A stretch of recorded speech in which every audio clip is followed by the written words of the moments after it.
श्रीगुरुभ्यो नमः हरिः ओम ओम नमः सूर्यः पितामहो व्यासः वसिष्ठो त्रिपराशरः कश्यपो नारदो गार्ग्यः मरीचिर्मुनिरङ्गिराः लोमशः पौरुषश्चैव चमनो जमनो भृगुः शौनकोऽष्टादशश्चेति ज्योतिष्शास्त्रप्रवर्तकाः नमो ऋषिभ्यः नमो महद्भ्यः ಪ್ರಿಯ ವೀಕ್ಷಕರೇ, ಭಗವಂತ ಶುಭವನ್ನು ಉಂಟು ಮಾಡಲಿ.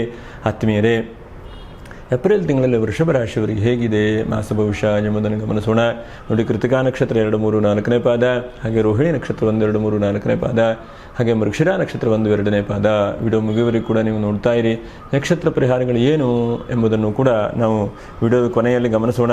ನೋಡಿ, ಏಪ್ರಿಲ್ ತಿಂಗಳು ಅಂತಂದರೆ ಒಂದು ಹಂತಕ್ಕೆ ನಮ್ಮ ಯುಗಾದಿ ಅನಂತರದಲ್ಲಿ ಚೈತ್ರ ಮಾಸದ ಕೊನೆಗೆ, ಹಾಗೆ ವೈಶಾಖ ಮಾಸ ಎಂಬುದಾಗಿ ಹೇಳ್ತೇವೆ. ವೈಶಾಖ ಮಾಸ ಬಹಳ ಹಬ್ಬ ಹರಿದಿನಗಳು, ಪೂಜೆ ಪುನಸ್ಕಾರಗಳಿಗೆ ಬಹಳ ಉತ್ತಮವಾದಂಥ ಒಂದು ಮುಹೂರ್ತಗಳಿರುವಂಥದ್ದು. ಹಾಗೆ ಈ ತಿಂಗಳಲ್ಲಿ ಏನೇನು ಒಳ್ಳೆಯ ರೀತಿ ಸಿಗುತ್ತೆ ನಮಗೆ ಅಂತಂದರೆ, 1ನೇ ತಾರೀಕಿಗೆ ನೋಡಿ ವಿಶೇಷವಾಗಿ ಕರಗವೂ ಕೂಡ ಇದೆ 1ನೇ ತಾರೀಕಿಗೆ. ಹಾಗೆ 2ನೇ ತಾರೀಕಿಗೆ ಚಿತ್ರಾ ಪೌರ್ಣಿಮೆ. 1ನೇ ತಾರೀಕಿಗೆ ಕರಗ ಇದೆ, ಬೆಂಗಳೂರು ಕರಗು ಕೂಡ 1ನೇ ತಾರೀಕಿಗೆ ಇದೆ.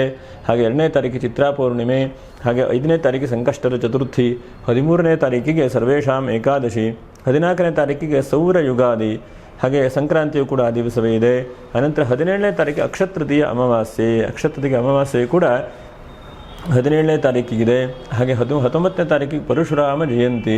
ಇನ್ನು 20ನೇ ತಾರೀಕು ಅಕ್ಷತ ತೃತೀಯ ಬಸವ ಜಯಂತಿ, ಎರಡೂ ಕೂಡ ಇದೆ. ಹಾಗೆ 20ನೇ ತಾರೀಕು ಬಹಳ ಉತ್ತಮವಾದಂತಹ ಮುಹೂರ್ತ, ಬಹಳ ಒಳ್ಳೆಯ ರೀತಿಯಾದಂಥ ಪೂಜೆ ಪುನಸ್ಕಾರಗಳನ್ನು ಮಾಡುವಂಥದ್ದು.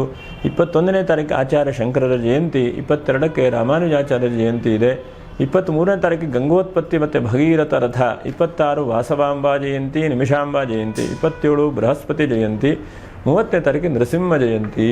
ನೋಡಿ ಎಷ್ಟೊಂದು ವಿಶೇಷವಾದಂಥ ಹಬ್ಬ ಹರಿದಿನಗಳು. ಯಾಕಂದರೆ ವೈಶಾಖ ಮಾಸ ಅಂತಂದರೆ ನಮ್ಮಲ್ಲಿ ಶಾಸ್ತ್ರದಲ್ಲಿ ಬಹಳ ಮುಹೂರ್ತಗಳು ಸಿಗುವಂತಹ ಒಂದು ತಿಂಗಳು. ಎಲ್ಲದಕ್ಕೂ ಕೂಡ ನೂತನವಾದಂಥ ಪ್ಲ್ಯಾನು, ನೂತನವಾದಂಥ ಕೆಲಸ ಕಾರ್ಯಗಳು, ಮನೆ ಕಟ್ಟಲಿಕ್ಕೆ ಶುರು ಮಾಡುವಂಥದ್ದು ಅಥವಾ ಉಪನಯನ, ಗೃಹ ಪ್ರವೇಶ, ಹೀಗೆ ಎಲ್ಲದಕ್ಕೂ ಕೂಡ ವೈಶಾಖ ಮಾಸದಲ್ಲಿ ಬಹಳ ಉತ್ತಮವಾದಂಥ ಮುಹೂರ್ತವನ್ನು ಇಡ್ತಾರೆ. ಅಂದರೆ ಅಕ್ಷತೃತೀಯ ಅಂತಂದರೆ ಬಹಳ ಶುಭವಾದಂಥದ್ದು. ಅದರಲ್ಲೂ ಈ ತಿಂಗಳಲ್ಲಿ ನೋಡಿ ಬಹಳ ಮುಖ್ಯವಾಗಿ ಸೋಮವಾರ ಬಂದಿದೆ ಅಕ್ಷತೃತೀಯ.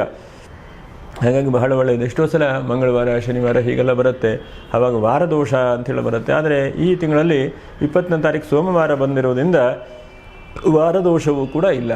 ಹಾಗಾಗಿ ಬಹಳ ಒಳ್ಳೆಯದಿದೆ. ಇನ್ನು ಯಾವ್ಯಾವ ಗ್ರಹಗಳು ಎಲ್ಲೇನು ನಿಮಗೆ ಯೋಗವನ್ನು ಕೊಡಬಹುದು ನೋಡಿ. ರಾಶಿಯಲ್ಲಿ ಶುಕ್ರ ವ್ಯಯಾಧಿಪತಿ 19ನೇ ತಾರೀಕು ನಂತರದಲ್ಲಿ ರಾಶಿಗೆ ಬರುತ್ತಾನೆ. ಹಾಗೆ ರಾಶ್ಯಾಧಿಪತಿ ಶುಕ್ರ ರಾಶಿಯಲ್ಲೇ ಇರುತ್ತಾನೆ. ವ್ಯಯಾಧಿಪತಿಯಾದಂತಹ ಶನಿಯೂ ಕೂಡ ನೋಡಿ, ಕುಜನೂ ಕೂಡ ಶನಿ ಜೊತೆಗಿದ್ದಾನೆ, ಅಲ್ಲಿ ಏಕಾದಶದಲ್ಲಿದ್ದಾನೆ. 12ನೇ ರಾಶಿಯಲ್ಲಿ ರವಿ ಬುಧರು, ಹಾಗೆ ಧನಸ್ಥಾನದಲ್ಲಿ ಗುರು, ಬಹಳ ಮುಖ್ಯವಾಗಿ ಗುರು ಒಬ್ಬನ ಧನಸ್ಥಾನದಲ್ಲಿದ್ದಾನೆ. ರಾಶಿಗೆ 19ನೇ ತಾರೀಕು ಅನಂತರದಲ್ಲಿ ಶುಕ್ರ, ಹಾಗೆ ಕೇತುವು ಕೂಡ ಚತುರ್ಥದಲ್ಲಿದ್ದಾನೆ. ಇನ್ನು ಬಹಳ ಮುಖ್ಯವಾಗಿ ಏಕಾದಶ ರಾಶಿಯಲ್ಲಿ ಇರುವಂತಹ ಕುಜನೂ ಶನಿ ಜೊತೆಗೆ, ದಶಮದಲ್ಲಿ ರಾಹು, ಇನ್ನು 12ನೇ ರಾಶಿಯಲ್ಲಿ ರವಿ ಮತ್ತು ಬುಧರು. ಹೀಗೆಲ್ಲ ಒಂದು ಗ್ರಹಸ್ಥಿತಿ ಇದೆ ನಿಮಗೆ. ನೋಡಿ, ವೃಷಭ ರಾಶಿಯವರಿಗೆ ಒಂದಂತಕ್ಕೆ ಎಲ್ಲ ರೀತಿಯಾದಂಥ ಅಭಿವೃದ್ಧಿ, ಎಲ್ಲ ರೀತಿಯಾದಂಥ ಬೆಳವಣಿಗೆಗಳು ಕೂಡ ಉಂಟಾಗ್ತಾ ಇದೆ. ಅದಿಲ್ಲ, ಇದಿಲ್ಲ, ಅದು ಸಿಗಲ್ಲ, ಇದು ಸಿಗಲ್ಲ ಹೇಳುವಂಥದ್ದಿಲ್ಲ. ಎಲ್ಲ ಕಡೆಗೂ ಕೂಡ ನಿಮ್ಮ ಅವಕಾಶಗಳು, ಅಭಿವೃದ್ಧಿ ನಡೀತಾ ಇದೆ. ಒಂದಂತಕ್ಕೆ ನೋಡಿ, 7.5 ಶನಿಯೂ ಇಲ್ಲ, ಅದ್ರ ಜೊತೆಗೆ ಅನೇಕ ನಷ್ಟ ತೊಂದರೆಗಳನ್ನು ಕೊಡುವಂಥ ಯಾವುದೇ ಅಂಥ ದೊಡ್ಡ ಗ್ರಹಸ್ಥಿತಿಗಳೇನೂ ಇಲ್ಲ ನಿಮಗೆ, ಮಾರಕವಾದಂಥದ್ದು. ಹಾಗಿದ್ದಾಗೂ ಕೂಡ ನಿಮ್ಮಲ್ಲೇ ಸ್ವಲ್ಪ ಆಲಸ್ಯತನ, ನಿಮ್ಮಲ್ಲೇ ಯಾಕೋ ನಾಳೆ ಮಾಡಿದ್ರೆ ಆಯಿತು, ಅಥವಾ ಇನ್ನೊಂದು ದಿವಸ ಮಾಡೋಣ, ಅಥವಾ ನೋಡೋಣ, ಯೋಚನೆ ಮಾಡಿ ನೋಡೋಣ ಅಂಥೇಳಿ ಯೋಚನೆ ಮಾಡ್ತಾ ಇರ್ತೀರಿ. ಆದರೆ ಆ ಥರ ಯೋಚನೆ ಮಾಡಬೇಡಿ. ಈ ತಿಂಗಳಲ್ಲಿ ಒಂದು ಹಂತಕ್ಕೆ ನಮ್ಮ ಸಂಕಲ್ಪದಲ್ಲೇ ಪುಣ್ಯಕಾಲ ಕಳೆದು ಹೋಗಿಬಿಡುತ್ತಂತೆ ಹಿಂದಿನವರು ಹೇಳ್ತಿದ್ರು. ಹಾಗಾಗಿ ಸಂಕಲ್ಪವನ್ನೇ ಉದ್ದವಾಗಿ ಮಾಡ್ತಾ ಇರಬಾರ್ದು, ಸಂಕಲ್ಪ ಗಂಟೆಗಟ್ಟಲೆ. ಹಾಗಾಗಿ ಆ ಪುಣ್ಯಕಾಲ ಇರುವಂಥದ್ದೇನೋ 24 ನಿಮಿಷ 44 ನಿಮಿಷ ಇರುತ್ತೆ. ಸಂಕಲ್ಪವನ್ನೇ 44 ನಿಮಿಷ ಮಾಡಿದ್ರೆ ಇನ್ನು ಪೂಜೆಗಳಿಗೆಲ್ಲ ಸಮಯ ಇರುತ್ತೆ. ಹಾಗಾಗಿ ನಿಮ್ಮ ಸಮಯವನ್ನು ಬಹಳ ಮುಖ್ಯವಾಗಿ, ಉದಾಹರಣೆಗೆ ನಾನು ಹೇಳಿರುವಂಥದ್ದು, ನಿಮ್ಮ ಸಮಯವನ್ನು ಬಹಳ ಮುಖ್ಯವಾಗಿ ನಿಮ್ಮ ಫೋಕಸ್ ಏನಿದೆ, ಕೆಲಸ ಏನಿದೆ, ಎಲ್ಲಿಗೆ ಹೋಗಬೇಕು, ಇದರ ಬಗ್ಗೆ ನೀವು ಗಮನಿಸಿ. 12ನೇ ರಾಶಿಯಲ್ಲಿದ್ದಾಗೂ ಶುಕ್ರ ಒಳ್ಳೆಯದೇ ಮಾಡ್ತಾರೆ, ರಾಶಿಗೆ ಬಂದಾಗೂ ಶುಕ್ರ ಒಳ್ಳೆಯದೇ ಮಾಡ್ತಾರೆ, ರಾಶ್ಯಾಧಿಪತಿ. ಹಾಗಾಗಿ ಆರ್ಥಿಕವಾದಂಥ ಸದೃಢವಾದಂತಹ ಉದ್ಯೋಗದ ವ್ಯವಸ್ಥೆ ಕಡೆಗೆ ನಿಮ್ಮ ದಾರಿ, ನಿಮ್ಮ ನಡಿಗೆ ಇರುತ್ತೆ.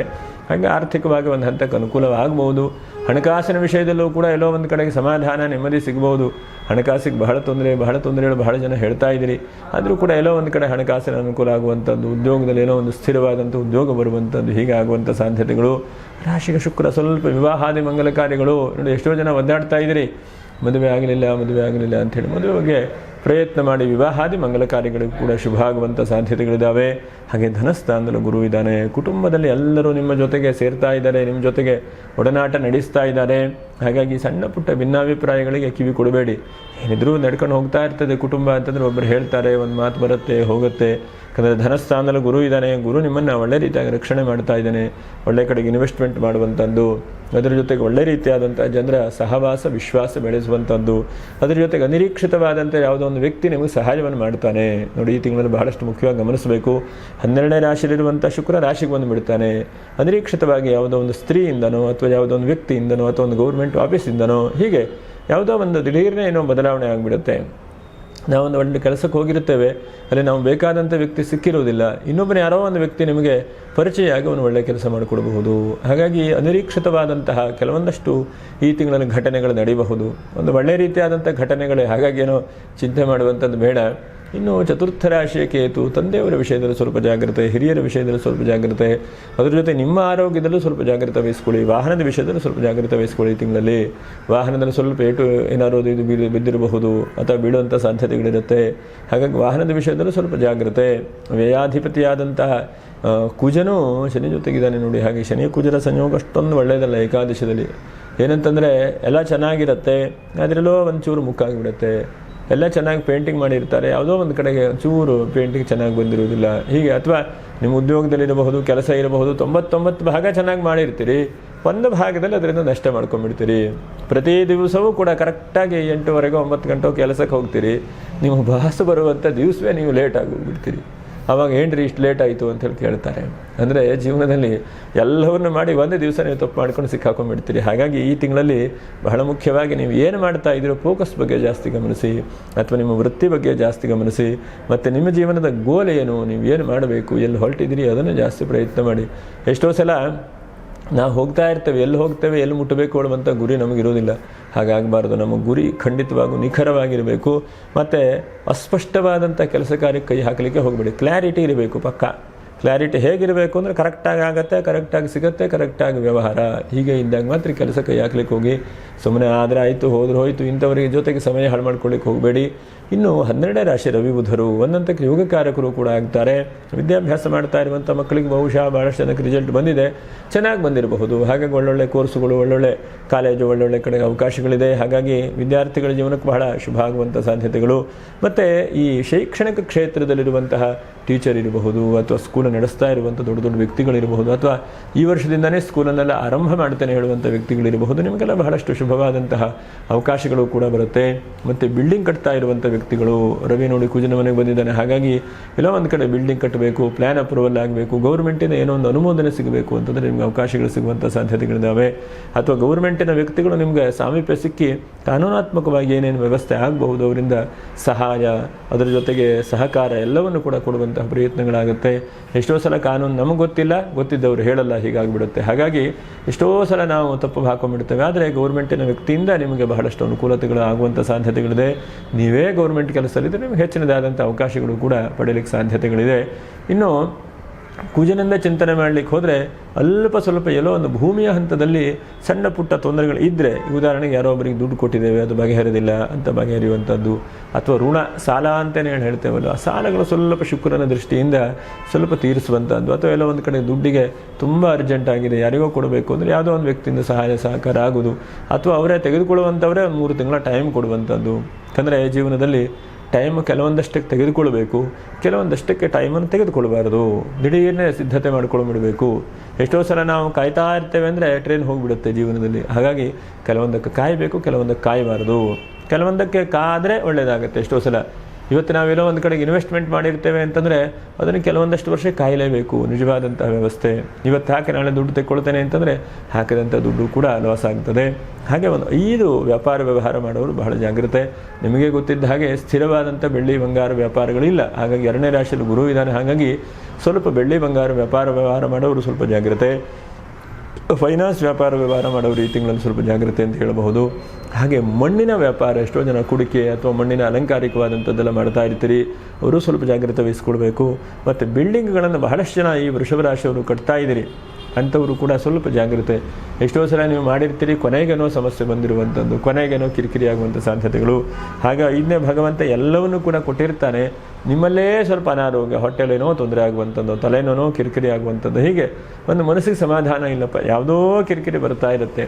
ಹಾಗಾಗಿ ಇದಿಷ್ಟು ವಿಷಯದ ಬಗ್ಗೆ ಸ್ವಲ್ಪ ಜಾಗ್ರತೆ ವಹಿಸ್ಕೊಳ್ಳಿ. ಮಿಕ್ಕಿರುವಂಥದ್ದೆಲ್ಲ ಭಗವಂತ ನೀಡ್ತಾ ಇದ್ದಾನೆ ನಿಮಗೆ. ಅಂಥ ತೀರಾ ಸಮಸ್ಯೆಗಳು, ತೀರಾ ಲಾಸ್ ಆಗುವಂಥ ಪರಿಸ್ಥಿತಿ ಇಲ್ಲ. ಹಾಗಿದ್ದಾಗೂ ಕೂಡ ಈ ತಿಂಗಳಲ್ಲಿ ಮರೆಯದೇ ಇದ್ದ ಹಾಗೆ ನಕ್ಷತ್ರ ಪರಿಹಾರಗಳನ್ನು ಮಾಡಿಕೊಳ್ಳಿ. ನಕ್ಷತ್ರ ಪರಿಹಾರಗಳು ಮತ್ತು ಶುಭವಾದಂಥ ದಿನಾಂಕ 20ನೇ ತಾರೀಕು ಅಕ್ಷಯ ತೃತೀಯ ಇದೆ. ಇದು ಬಹಳ ಶುಭವಾದಂಥ ದಿನಾಂಕ. ಏನೇನು ಮಾಡಬಹುದು? ಒಂದು ಕೃತಿಕಾ ನಕ್ಷತ್ರ 2, 3, 4ನೇ ಪಾದ. ಸಾಧ್ಯವಾದ ನಕ್ಷತ್ರತೆಗೆ ದಿವಸ ಸಾಧ್ಯವಾದರೆ ಎಲ್ಲಿಲ್ಲ ಅನ್ನದಾನ ಮಾಡ್ತಾರೋ ಅಲ್ಲಿ ನಿಮ್ಮ ಕೈಲಾದಂಥ ಸಹಾಯವನ್ನು ಮಾಡಿ ಆ ದಿವಸ ಏನಾದರೂ ಒಂದು ಕೆಲಸವನ್ನು ಕೈ ಎತ್ಕೊಳ್ಳಿ. ನಾನು ಈ ಕೆಲಸವನ್ನು ಪರಿಪೂರ್ಣವಾಗಿ ಮುಗಿಸ್ತೇನೆ, ಹಠದಿಂದ ಪ್ರಯತ್ನ ಮಾಡಿ. ಎಷ್ಟೋ ಸಲ ಒಂದು ದಿವಸ ಮಾಡಿ 3 ದಿವಸ ಬಿಟ್ಬಿಟ್ರೆ ಅದು ಉಪಯೋಗ ಆಗೋದಿಲ್ಲ. ಹಾಗಾಗಿ ಕೃತಿಕಾ ನಕ್ಷತ್ರದವರು ಮಾಡಿ.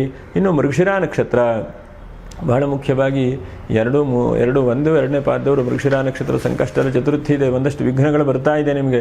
5ನೇ ತಾರೀಕಿಗೆ ಸಂಕಷ್ಟದ ಚತುರ್ಥಿ ಇದೆ. ಗಣಪತಿ ಪ್ರಾರ್ಥನೆ ಮಾಡಿ ಚಂದ್ರೋದಯ ಆಗುವವರೆಗೂ ಕೂಡ ನಿಮ್ಗೆ ಅವಕಾಶ ಇದ್ದರೆ ಉಪವಾಸವಾಗಿದ್ದು ಆ ಗಣೇಶನ ನಾಮಸ್ಮರಣೆ, ಗಣೇಶನ ಸಹಸ್ರನಾಮಗಳು ಇದನ್ನೆಲ್ಲ ಓದ್ತಾ ಬನ್ನಿ. ಇನ್ನು ರೋಹಿಣಿ ನಕ್ಷತ್ರ. ರೋಹಿಣಿ ನಕ್ಷತ್ರದವರು ಏನಾಗಿದೆ, ಕೆಲವೊಂದಷ್ಟು ಜನಕ್ಕೆ ವಿವಾಹದಲ್ಲಿ ಸ್ವಲ್ಪ ತಡುಕು ಆಗುವಂಥದ್ದು, ಅಥವಾ ಮದುವೆ ಆದರೂ ಕೂಡ ಸ್ವಲ್ಪ ಕಿರಿಕಿರಿ ಆಗಿರುವಂಥದ್ದು, ಅಥವಾ ಎಲ್ಲ ಚೆನ್ನಾಗಿದೆಯಪ್ಪ ಅಂತಂದರೆ ದಾಂಪತ್ಯ ಜೀವನದಲ್ಲಿ ಎಲ್ಲೋ ಒಂದಷ್ಟು ಮನಸ್ಸಿಗೆ ಖಿನ್ನತೆ, ಚಿಂತೆ ಆಗಿರುವಂಥದ್ದು. ಅಂತಹ ಎಲ್ಲ ವ್ಯಕ್ತಿಗಳು ಕೂಡ ನೋಡಿ 17ನೇ ತಾರೀಕಿಗೆ ಅಕ್ಷಯ ಅಮಾವಾಸ್ಯೆ ಇದೆ. ಈ ದಿವಸ ಸಾಧ್ಯವಾದ ಮಟ್ಟಿಗೆ ಚೆನ್ನಾಗಿ ಸಂಧ್ಯಾಕಾಲದಲ್ಲಿ ಏನು ತುಪ್ಪದ ದೀಪವೋ ಎಣ್ಣೆ ದೀಪವೋ ಹಚ್ಚಿ ಸಾಧ್ಯವಾದರೆ ಶಿವಸಹಸ್ರನಾಮ ಅಂತಿದೆ. ಮರ್ಯಾದೆ ಇದ್ದಾಗ ಹೇಗೆ ವಿಷ್ಣು ಸಹಸ್ರನಾಮ ಇದೆಯೋ ಅದೇ ತರಹ ಶಿವಸಹಸ್ರನಾಮ ಅಂತಿದೆ. ಆ ಶಿವಸಹಸ್ರನಾಮವನ್ನು ದೀಪದ ಮುಂದೆ ಕೂತ್ಕೊಂಡು ಶ್ರದ್ಧೆಯಿಂದ ಪಠನೆ ಮಾಡಿ.